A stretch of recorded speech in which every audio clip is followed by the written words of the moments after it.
Hi everybody, Katy Mackenzie here in the TMG studio with George Davis of Power Movers Moving, and he's going to tell us some tips or tricks to make your move cheaper. So George, what's the first thing you need to know to make your move cheaper?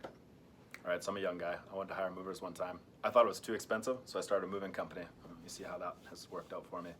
But what I didn't realize at the time is that movers have a very cyclical kind of work period. They work at the end of the month generally, sometimes at the beginning of the month. But in the middle of the month, they have a hard time keeping their full-time guys full-time.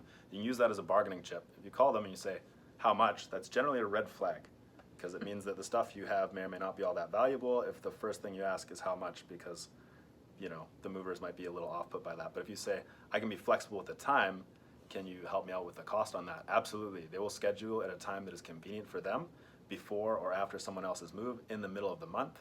It keeps their guys happy and it makes your move cheaper. Other things you can do, hiring professional packers. Professional packers have techniques for protecting your possessions. They also have liability insurance for when they're doing the packing. Good movers will have liability for the transportation of those goods. They'll stack and fit neatly in a truck. This generally takes off between 20 and 40% of the time it takes to complete the move, which equates to 20 to 40% less cost. Even though you're paying for the packers, the cost of the packing almost, you make up that cost in the time for the moving. There's also those companies that have those storage boxes, like Frog Box. You can rent those. Oh, renting boxes is great. Yeah. Instead of running down and grabbing something that you'll throw in the trash eventually, Yeah. having reusable boxes, you don't pick them up, someone drops them off. If you call us, we can get you discounts on them because we have connections with those companies. Yeah. And then when you're done, they pick them up too. It's zero hassle, zero waste, and it also is much better at protecting your possessions. Okay. What else can they do to make their move cheaper? Get rid of stuff. Do not ask me if I want to buy your couch off you the day before your move because you failed to sell it on Craigslist.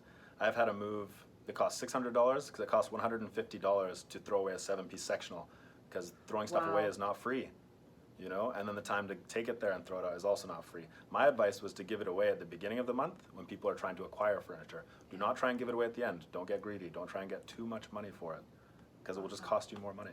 Okay, these are great tips. Thank you for sharing. No worries. How do people reach you if they have more questions or would like to hire you for their move?